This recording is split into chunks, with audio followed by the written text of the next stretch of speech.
Olá, eu sou o Thiago, vou falar um pouco do artigo que foi publicado na revista Compostos Part B, é um artigo A1 para Engenharia 3, cujo título é a Modelagem Computacional do Comportamento de Pós-Lombagem de um painel compósito, né, de reforçador do tipo T com diferentes métodos de colagem.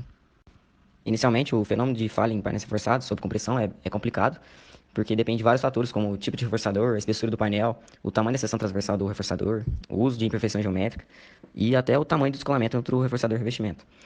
Assim, diversos estudos tentam entender o comportamento de pós-lombagem na interface, né, revestimento reforçador, mas poucos consideram a variação da interface usando diferentes métodos de colagem, que é o objeto de estudo desse trabalho. Assim, o objetivo principal desse artigo é investigar os efeitos de falha, né, usando diferentes métodos de colagem na interface revestimento reforçador, isso dentro do regime de pós-lombagem, né, sob uma compressão axial. A metodologia adotada nesse trabalho, inicialmente foi feita uma simulação numérica, no qual foi realizada uma análise dinâmica explícita no Abacus, qual usou elementos coesivos, né, na interface revestimento reforçador, com o método CZM, e foi adotada também a progressão de falha e degradação usando o critério de Rachin. Assim, a imagem de abaixo mostra um reforçador, no qual tem a sequência de empilhamento de lâminas, as suas dimensões e os elementos de contato entre revestimento e reforçador. Na metodologia desse artigo foi utilizado três métodos de escolamento distintos, entre eles o co-curing, o COC, o co-bounding, ou COB, ou second bounding, também chamado de SEB. Com isso foi utilizado também três diferentes adesivos, conforme a tabela mostrada abaixo, representado por M1, M2 e M3. Aí são representados tanto os diferentes métodos de colagem com os diferentes adesivos, mostrando tanto a resistência em megapascal desses adesivos como a energia associada ao descolamento. Com isso, os resultados desse artigo foi comparado com os resultados experimentais da biografia, ou seja, ele não chegou a fazer o experimento, ele apenas comparou com os resultados da biografia. Assim, foi gerado a análise, né, e comparado com o resultado experimental da biografia. Conforme o gráfico apresentado, o estágio 1 representa a região linear de flambagem, o estágio 2 representa já a parte de pós-buckling, ou seja, pós-flambagem, e o estágio 3, onde acontece a degradação e o dano. Né? Assim, a carga de colapso no resultado numérico foi 633 kN e o experimental 601, com um erro relativo próximo de 5,3%, validando assim a análise. Além disso, pode ver uma pequena diferença na inclinação das curvas, né?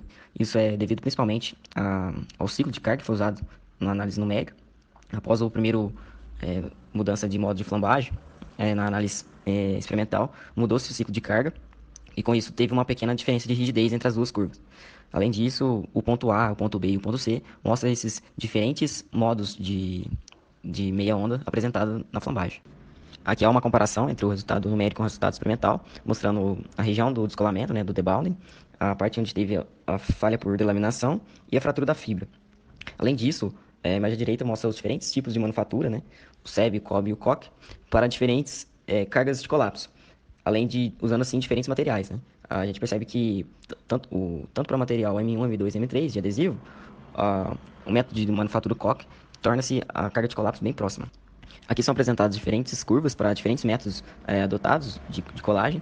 Assim, a primeira curva, representada pela A, são as curvas referentes ao material M1, material adesivo M1, com três diferentes métodos. Assim, a gente pode ver que tem pouca influência o método, né? As curvas estão basicamente sobrepostas. Já para o material M2, que apresenta uma resistência um pouco inferior, as curvas já apresentam uma diferença significativa. O mesmo acontece para o material M3, representado pela curva C.